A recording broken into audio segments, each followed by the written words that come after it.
These machines are children, and our job is to educate them about who we are, what we do, which audience we serve. And if you do it in an intentional manner, it becomes very easy. It's such a paradigm shift in the way that, you kind of think about this sort of thing. Because most people I know, myself included, just end up getting into a massive fight with these things and not kind of understanding that, you come from the point of view that it is like a child that, is kind of sitting there just waiting for you to kind of prompt it and ask it a question so that it can then run off and give you answers. And, even going in with the attitude that it wants to learn from you.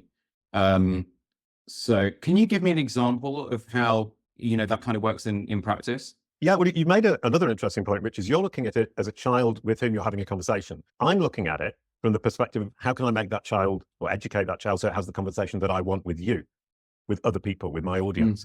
And I think a lot of people, as you say, go in thinking, how do I prompt? How do I use this to my advantage to create content for my website or to find answers to questions? And I'm one of the few people in the world who is looking at it from the other perspective, is how can I use this for marketing?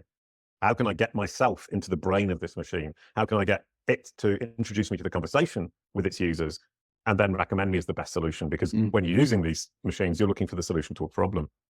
And I like also the term that they are the most important and the biggest influences in the world. They're having billions of micro niche conversations with billions of people every day. And you think about the biggest TikTok influencer or the biggest YouTube influencer you can think of, 500,000, 1 million followers, it's peanuts compared to what these machines are capable of doing if they're willing to introduce you to the conversation and recommend you. And the only problem you have is you can't pay them to do it. You have to do it indirectly by educating them, which is what we do. So your question was, how do you do that? And the answer is you need what we call an entity home, and we can start there. The entity home is one web page on the internet that you own, that they understand is your representation of yourself.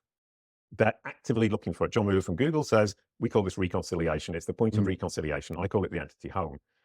It's where the machine can find information about you from you. And it needs to be on a website you own.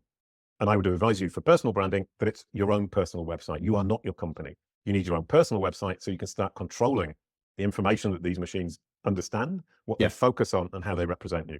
If you don't have an entity home, you're going to be struggling from the get-go.